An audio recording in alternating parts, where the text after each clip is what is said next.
Let us summarize what we have discovered so far. Tableau 10, from poles to bombs. Part 1 deals with the poles portion of the segment and introduces the binomial distribution.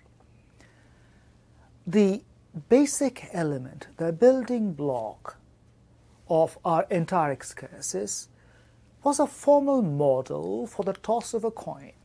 And for this, we go back to Jacob Bernoulli and his publication of Ars Conjectandi in 1713, the first time where a formal understanding of a model for coin tossing became clear as an important and fundamental building block in the understanding of chance processes. So accordingly, a Bernoulli trial corresponds to a formal coin toss.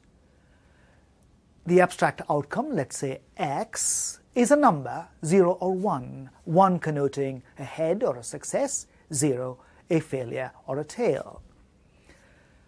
We allow the coin to be biased with some, say, success probability p and a corresponding failure probability q equal to 1 minus p. Of course, a humble coin toss by itself is not very interesting. We now build upon this and through the medium of repeated independent trials to construct a model of a pole or of a random sample.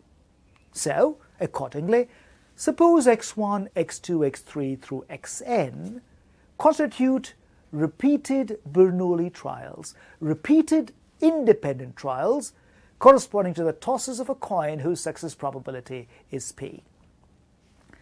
At this point, the sample space, and indeed the probability space, is transparent. The sample space is a sequence of n zeros and ones, to which we attach atomic measure obtained by multiplying probabilities of zeros and ones. That's the product measure. We immediately, from this rich sample space, abstract out a key element, a chance-driven process of particular interest to us. The accumulated successes in these n tosses is denoted by S sub n, and of course is now just a sum of the values x1 through xn. At this point, we have created a new chance process from the underlying chance process of repeated trials. This new process gives you a value, an idealized outcome S sub n, which takes values in a new sample space, if you will, of integers 0, 1, 2, 3 up till n.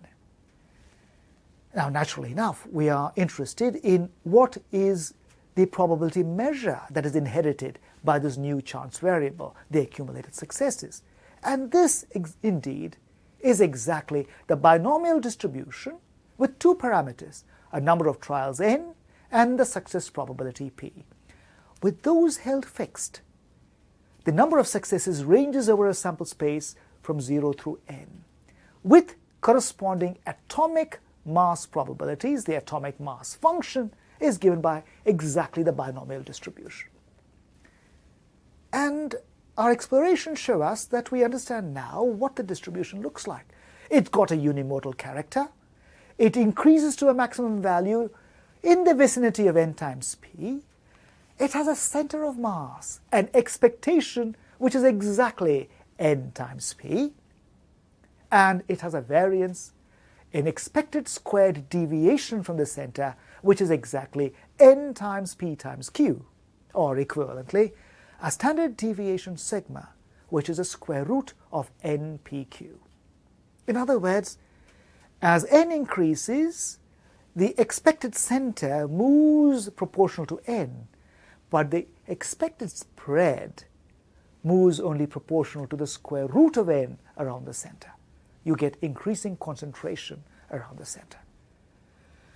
Now, we could have done this from a purely abstract point of view. Just imagine this metaphorical experiment, do the algebraic calculations, but of course, this is dry and boring.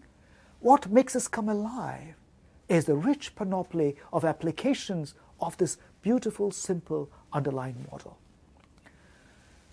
The applications we have seen spanned a very large range, from cards to urn problems, to the throw of a die, of course the toss of a coin, to more interesting and complex settings, such as medical testing of sera and vaccines and the process by which drugs are approved, to understanding, estimating subpopulations of large populations via small samples.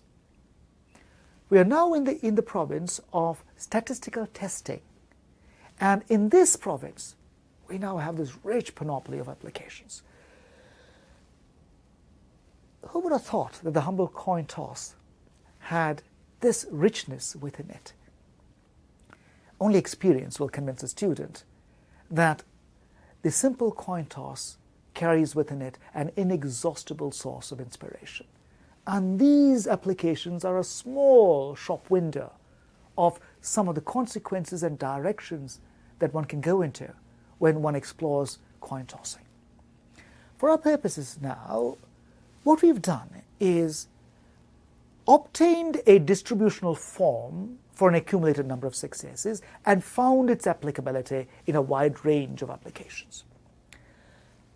Quo vadis? Where does one go from here? Well, we now have an explicit mathematical form. We have some understanding of it. We have a feeling for its application domain. But if one turns to something like poles, we have, via Fisher's maximum likelihood principle, a principled procedure for making guesses about sizes of underlying subpopulations. But what we don't yet have is any guarantee about the quality of this procedure. Yes, we now have some reason to believe that this is a good way to do it. But how good is it really? How expensive is it? And what are the chances of error? Of course, these questions are still waiting and looming for us. We shall return to these questions, and these will be our concluding lectures in this course, and that will take us into the marvelous, remarkable world, the fabulous limit laws. But before we do that, I want to take one small digression. And this connects us to a curious, mysterious identity, an approximation discovered by Simeon Denis Poisson in 1837. And that discovery connected to the binomial a rich new direction leading to the province of rare events, arrival processes, and knitting it all together, the second of the fundamental distributions in chance, the Poisson distribution. So, we shall come back in Tableau 10, Part 2, with the Poisson distribution, and we'll see its applications in a plethora of beguiling areas, including bombs and cues. Once we've done that, we shall come back to the binomial and return to the question of how good our polling mechanism really is.